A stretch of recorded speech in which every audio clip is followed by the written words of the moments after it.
Kasi itong bahay na to, kung tutusin, papagawa talaga yan. Kahit di kami manalo ng sa Kalapati, papagagawa May talaga budget na. ng magulang namin. Papagawa ng magulang namin yan. Eh, sabi ni nanay nung pachat ko, sabi ko, lolon daw siya. Sabi ko, wag nay. Baka pagbigyan tayo sa Kalapati ngayong taon. Eh, sabi ko, wag ka muna mag-loan. Baka pagkaluban. Pinag-pray naman namin na manalo kami sa ano. Eh, yun naman. Na ito naman yung, Yan ang naging, ano naman, yung naging bunga. katas ni Salubong talagang na. Ito. Yung aming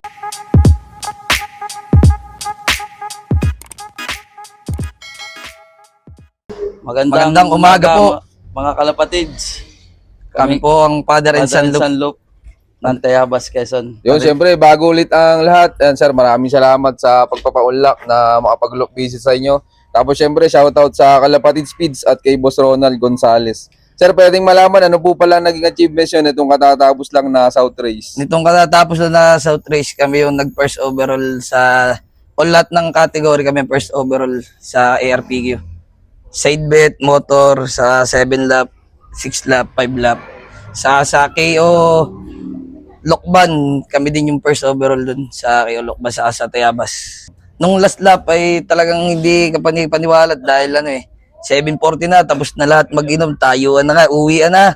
Tapos pagharap ko sa unahan, nakita ko sa taas, naputi yung pakpak, yung ibong ko pala yun. Tapos nung pagdating nun, sigawan na kami nun, 7:40 na, hindi mo nakakalain na uuwi yun eh. Tignan nyo mga kalapatid. So, Nightbird galing MacArthur, Leyte. Ilang kilometer dito, sir, yung MacArthur? 504 kilometer. Buti na papasok nyo kahit gabi, no? Hindi sir, pagka dapo doon sa may Tarapal, binuga na, dumapo doon sa may pinakang landing board niya. Tapos diakma ako na doon sa landing board. Dahil kulay violet na yung katawan niya, sa yung pa, violet na lahat, pati yung ilalim ng pakpakan. Hindi sobrang saya nyo nun, no? Ay siya, talon. Kaya hindi natin mawawari at talagang napakasulit ng naging... Ang maganda pa nun sir, yung kapatid namin, pauwi galing Quezon. Ay nasa Pasig, sabi niya, sasabay yung ibon niyo pag uwi ko, saktong uwi din niya. Dito, sabay dating yung ibon. Sabay dating din yung ibon. Ano Galing sila Pasig. Anong nag-aabang kayo? Nag-chat ng ganun? Malapit na daw sila. Sabi, di, pagdating namin dyan, uwi na din yung ibon nyo. Ay, saktong uwi naman nung pagdating niya. Kaya blessing din. Kalapatids, bali na ito nga pala yung aming kapanaluhan sa race nitong 2025-2026 season ng ARPQ. Bali, ito nga pala ang aking father, si Rudy Kaha. At ito nga pala ang aking kapatid, Si John Roy Kaha. at ako nga pala si Mark Anthony C. Kaha, ang father, son, and loop ng Tayabas. Yung, congrats sa inyo mga sir. Ito mga kalapatid. So, katas na nung panalo nila sa karera. Ito yung loop nyo, papagawa nyo din ng bago. Oo, sir. Bali yung kapatid ko na magdi-design, siya na ang magsasabi sa inyo kung anong plano niya, mga kalapatids. Ayos din yung mga kalapatid. So, hindi lang yung bahay yung pinagawa nila, pati bahay nung kanilang mga ibon. Yan, abangan natin yan. Sir, pwedeng makita yung winner yung ibon. Ay, nandito po sir sa loob. Yun, Dito, tara, sir. samahan nyo kayo mga kalapatids. Nandito yung certificate ng Lula. Ito mga kalapatids. So, kalapatid speeds user pala to sila mga kalapatids. Ay, So, nandito sir, madami. matagal na kayo nagamit ng kalapatid, sir. Oo sir, talagang pagkakalapatids, maganda para sa breeder, sa flyer. Ayos, salamat Wala sa... kayong hanapin pa sa kanilang patoka. Ayos, salamat Baka sa... naman, Sir Gonzales. Solid, kalapatids. Ayan, salamat sa pagtangkilig, sir. Sir, ito po yung yung nag-champion namin na ibon. Nandun po sa taas yung isa yung kapatid niya. Nilaro nyo din yung kapatid. Pares silang magkapatid na umuwi ng MacArthur. Tinan nyo mga kalapatid. So, mag-nest mate, pares umuwi ng Pares MacArthur. silang kak. Pares silang kak na, yung isa lang kasi yung performance ng isa kaya hindi naging ganito. Yung sa training pa lang namin, yung isa na sumalpok yun. Ay natigil yun na isang buwan sa training nila mismo. Ng self-training namin, di pa kami nagsasabay sa track. Sumalpok. Di pinahinga namin siya isang buwan. Hindi siya nakakalipad. Itong 5, nakakalipad na maganda sa itong kapatid niya. Pero nitong nagdating ng race, ito, lahat ng race nito, kahit hard race, smash, muuwi siya. Yung training. Kahit nung sa derby na training, kahit anong niya, nauwi siya. Tapos yung kapatid niya, basta umulan, hindi siya uwi. Kinabukasan ng maga, uwi yun. May kanya-kanya silang ugali, no? Oo, tapos nung, lahat kasi nung nilipad namin anim, pasok lahat yun ng baseline namin na Lady Taiwan eh. Di ba pwedeng mawala dahil pag nawala yun, wala kaming kasigurado na kung paano uuwi ibon namin. Kagaya ng hard race, smash, hindi namin masisigurado na may uuwi sa amin pag wala yun. Kasi pag nadun yung pasok ng Lady Taiwan namin, subukan kasi yun eh. Simula 2022 nag-start yun. Hanggang nito, ito yung pinang final na result niya na kailangan mag-champion na dapat yun. Kasi kung di magcha-champion, hahanap na naman ako ng ibang pang-pairing. Kasi ang hirap eh, pagka pairingan mo ng maganda yung solid na ibon yung na baseline namin, talagang kakana eh. Pag hindi mo na paira ng hindi solid na ibon na hindi talaga hindi mo papakana sila. Pero pagkadating ng Kalbayog, asahan mo lagi nauwi sila. Basta tawid dagat. Pag tawid dagat, pero pag malapit, hindi kami nalaban ng side beat. Pero side beat namin, laging 5v5 kasi consistent sila nauwi 1,000 eh. Pero pagdating ng tawid dagat, diyan sana kami nalaban ng side beat. Dahil hindi kami hindi pwede dahil mabibilis ang kalaban. Eh sa amin, may tibay. Lalo pag tawid ng dagat. Pagduluhan na. Doon lang kami napasok na. Dahil kasi yung kapatid niya, klak ng Matnog. Klak din ng Kalbayog, yung dalawa. Ito klak ng Kalbayog. Sa yung kapatid niyang nasa taas, klak din ng Kalbayog yun. Pero MacArthur hindi nag-klak. Ito lang nag-klak. Ito yung nag-night bird ng 740 umuwi. Ito mga kalapatid. So, anong baseline na to, sir? Sir, yung Lady Taiwan sa pasok ng Ardena, ito yung tatay sa aking magulang. Mamaya, titignan natin yung magulang. Ito mga kalapatid. So, sir, kamusta to nung nilalaro nyo simula nung first lap derby? Ayos. Ayos to, sir. Magandang nilipad nito sa amin. Bali, first lap yan, kinarga namin ng Pasakaw. Bali, na-stranded na isang araw yung aming club. Kasi kasi sa Pasakaw, masama ang panahon. Ay, saludo sa mga ganang club owner. Bali, naano ng aming press na itigil kasi kawawa yung mga ibon pag-alpasan nung oras na yon. Kinabukasan sa inalpasan at nung kinabukasan, smash race. Nag-clock naman siya ng 800 plus. E di abangan nyo Monday. Bali yung kapatid ko nang nagabang at ako'y may trabaho eh. Siya na nagtutok. Kamusta pa uwi nyo, sir, nung first lap? Ay, ayos naman, sir. May isa kami nawala yung anak nito. Nung inbreed din ng Taiwan namin. Isa lang nawala yung hen. Kasi talagang pisa ako doon, mawawala to dahil hindi ka ganun kaganda ang katawan ng hen na hindi pa budal, bata. Itong unang inakay, unang clutch kasi nito yun eh. Nung tatay, sabi ko, puta tol, medyo kukulangin yung katawan ng mga hen. Ngaling-ngali ko na nga i-stock yun, hindi ko nalilipad talaga, i-stock bird ko na lang. Sabi ko sayang, kailangan ko ng resulta ngayon kasi nilipad ko talaga. Lahat ng lahi ni inbreed, line breed, lock breed. Kailangan masubukan ko na yung nitong simula 2022 hanggang ngayong itong taon nito nag-champion to. Kailangan masubukan na yung tatlong lahi nila na makalipad. Ay sa awa naman ng Diyos, yung ito yung pinang maganda yung resulta. Kasi kung di naging maganda yung resulta, wala.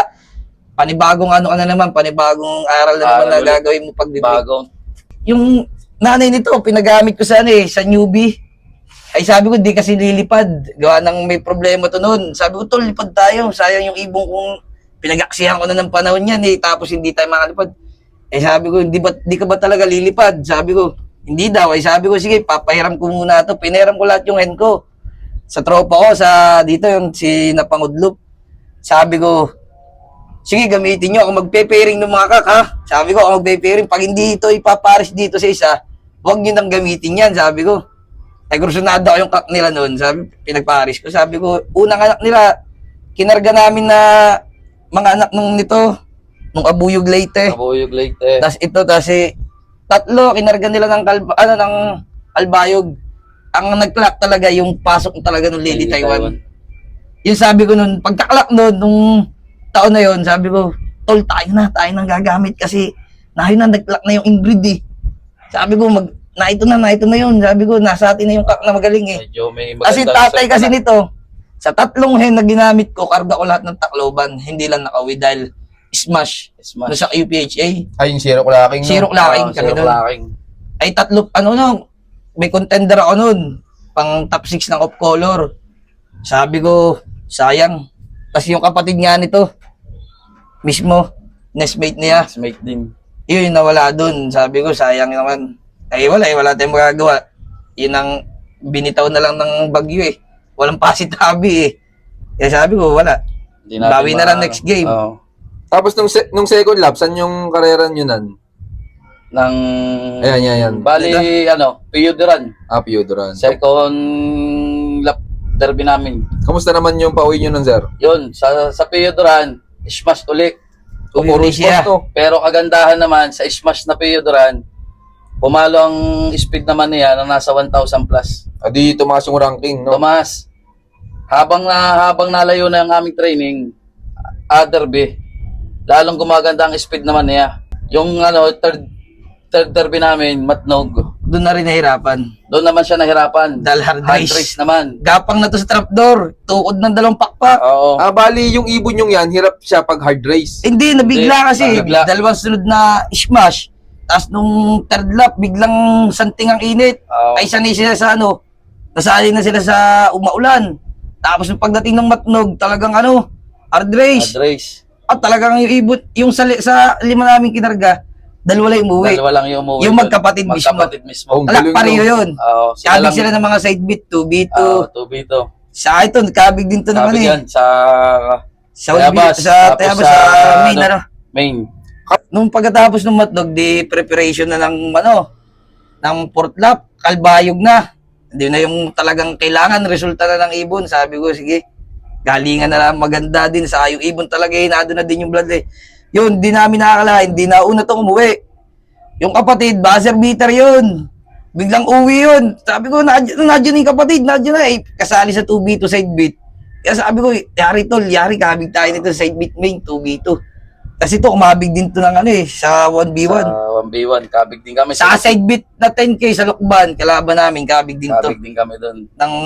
Sa side beat 10k. Anong speed niya nung kalbayog? 1,013 ang speed niya nung Kalbayog. Tulid, no? Tapos nung sa Lukban, solo KO siya. Solo kayo naman kami sa Sa Lokban. 100 lang yun, Oh, 100. Solo KO ng 100. Oo. Pero hindi sila nung Kalbayog, ang gaganda ng katawan nila. Parang hindi sila lumipad. Ang galing. Tapos anong sunod na sa kalbayog? MacArthur na, MacArthur sir. na. Ang layo ng pagitan, no? Oo. Sir. MacArthur Leyte na ang aming last lap. Yung akto nun sa kalbayog galing MacArthur? Baka Nasa 100 100 kilometer. plus. 100 plus kilometer. Kasi Ang nasa laktaw ng dun. Kalbayog, nasa 300 lang eh. Tinan nyo mga kalapatid, so nilampasan ng club nila yung Katbalogan tsaka Tacloban. Diretso MacArthur na agad. MacArthur. Adi, anong ginawa niyong preparation bago ikargayan ng MacArthur Leyte? Same pa rin, sir. Motivation lang. Kasi ito kasi yung king eh. Panong king? Talaga siya yung sa 6 na ibon na nilaban namin, siya hari doon sa kulungan. siya hari sa kulungan. okay. Kahit yung kapatid niya, taot dito. Kahit Tapos kapatid, itong tatay, ginagawa, pinagseselos ko itong anak. Yung tatay. Sinasama ko doon sa kulungan.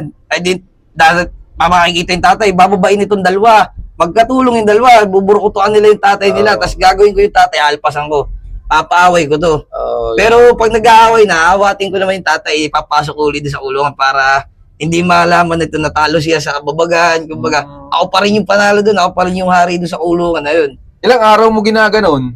Ano lang, basta pag ako may time ako kasi laging, kailangan kasi nadun ka eh. Sa, Babantayan, no? hindi ba pwedeng hindi ka mabulag pupokus. eh. Hindi ka pwede, hindi paghapon lang. Paghapon. Pinalagay ko, kaya pag tanghali, wala akong gawa. Lalagay ko yun, gagawin, lalaro-laro ko lang sila. Kasi mamaya, aalpasan ko, ang bilis ng papasok kasi galit nga doon sa tatay eh. At dahil na doon, pinaparisan yung mga babae doon, barako kasi yung tatay nito eh. Yung asawa niyan, may itlog nung kinarga nyo? Meron. Pero nung pagdating ng Arthur nga ba yun? Nung MacArthur, nabasag yung Nabasag yung itlog itlog, buti hindi niya nakita. niya. Buti hindi lang niya nakita, nakalod na siya eh. Biglang nabasag yung itlog niya. Oo. Ay, Buti di na namin. i-load na yung ibon, no? Naiload na. Naiload na siya. Baka talagang nakalathala, di Oo. na manalo kami. Kasi May- itong bahay na to, kung tutusin, papagawa talaga yan. Kahit di kami manalo ng sa Alapati, Oo. papagagawa May talaga budget na. ng magulang namin. Kapagawa ng magulang namin yan. Eh, sabi ni nanay nung pachat ko, sabi ko, lolon daw siya. Sabi ko, wag nay. Baka pagbigyan tayo sa Alapati Oo. ngayong taon, eh. Sabi ko, wag ka muna mag-loan.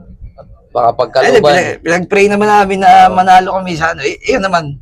Na ito naman yung, Yan ang naging, naging yung bunga. katas ni Salubong talagang na ito. Yung aming mga sipag sa training. Lagi ko sa kinakausap to eh. Sabi ko, pag ikaw, Determinasyon na ay, ikaw talagang manalo. umuwi ka, kinikis ko pa yan. Ay, pag ikaw umuwi ha. Iba. Alam mo, magkakaroon tayo ng bahay. Ikaw ay magandang bahay mo sa taas, sabi ko.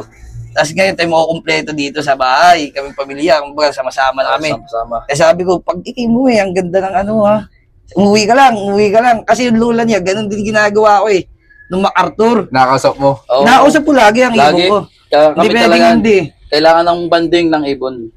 Number one, kung ano yung pinapakita mo sa iyong alaga, siyang binabalik niya sa iyo. Eh yung tito ko nasa labas, eh hindi ko alam, nag-uukay pala ng bulati doon sa ilalim ng kulungan ng kalapati ko. Sabi, oh, kinakausap niya ang kalapati mo, ganun talaga para umuwi. Sabi ko, Number one ay yun. di ko akalaing nasa ilalim siya. Tawa ako eh. Tawa-tawa na lang sila. Bakit nandiyan kayo lagi sa kulungan? Ay talagang kailangan natin ng pagbibigay halaga sa ating mga alaga. Number Hindi- one yan. Hindi nagulat yung mga kapitbahay niyo dito. No? Gulat. Oo, gulat sila. Nalaman niyo na panalunan. Lahat pati doon sa labasan namin kasi hindi nila akala, kasi pasipul-sipul lang ako. Hindi Meron nila kasi alam. akong pare dito na si Mechanic Loop na ano, sabi pare dapat talaga mag-champion kayo o kaya kahit sino sa atin dito para malaman ba ng mga na dito sa pilahan ng tricycle na hindi lang basta-basta tayo nagkakalapati. Kasi pasipul-sipul lang kami doon eh. Akala nila walang Bata. perang malaki dito sa kalapati. Hindi nila alam na nung may Meron. tumama na dito, yun. Merong magandang Magaling pala merong kalaki ang ano. magandang resulta at may magandang premyo din talaga. Talaga naman, kailangan na focus ka. Oo. Number one, pag di ka kasi focus, simula kasi nung naglipad, may sistema na ako doon. Oo. Sa bawat may tinuruan ko nung minentoran ko nung pinagamit ko to para makuha ko yung resulta na mag-clock naman ng kalbayo. Kasi yung kapatid di nag-clock ng kalbayo, pero nag-night bird. Yung nagtakloban na hindi umuwi. Sabi ko, kailangan mag-clock ka na. Kasi, pag hindi ka nag-clock, ang hirap kasi humanap ng tutugma mong dugo dun eh. Kaya ngayon sabi ko, tol, kumlak na. Ayos na yan. Ayos na. Kunuha ko na. Sabi ko, tayo naman nalilipad. Yung 6 na ibon, walo yung 2 set yung kinuha namin. 6 lang inilipad namin kasi namatay yung Dalawa. Ito kasi nung una, nung inay pa, patamad-tamad bumili ng vitamin sa pinabibili ko. Sabi ko, sige, bahala ka. Nung nakikita niya na nababaluga na nung una, sabi ko, kailangan, gusto mo pala tayo manalo eh. Kailangan, focus ka agad. Kasi inay pa lang, kailangan, sustentado mo na yung ibon ng vitamins eh. Hindi ba pwede na, kung Wala. kailang malaki na, palaban na, sa amo lang bibigyan ng magagandang vitamins. Hindi ka ilalaban ng pitpita ng ibon mo. Ito mga kalapatid, so, ano niya dito, sir? Anong gagawin niyo na sa ibon niyo yan? Ito sir, ito, nakabreed to. Nakabreed yan. Saan niyo pinari, sir? Dito, ito yung kuha to ng pinsan ko. Luis Chu, Dirty Harris ito. 3 times inbreed. May race result, sir. Ito, may binilabas na to ng first overall. Oo, yun, First so. overall. Ang bumili nito yung simang kong pinsan. Bali, ngayon siyang kapares na yan. Ayos, ito mga kalapatid, sabangan natin yung pairing na to. Mac-actor din ang lahi nito. Nagpe-first overall. Sana ay magbigay ng magandang resulta. Abang-abang to. Eh, yung dalawang naging anak nila. Yung anak nila. Pares checkered na sunog. Ito mga kalapatid, so. Tiyo nila to. Dito, sa ito, ito pinasiter ko lang. Pero ito, itong pinasiter ko, anak nito. Anak pala, ginawa lang si Heater, no? Tapos ito, lolo talaga ng Taiwan. Kapatid mismo ng MacArthur na MacArthur. una. Tapos na doon yung sa taas, yung mga stock bird na 3 times inbreed ng Taiwan ko. Yo, sir, pwedeng makita yung 3 times. At tara, doon tayo sir sa taas. Sa taas Na doon yung mga na doon yung mga stock breeder ko eh.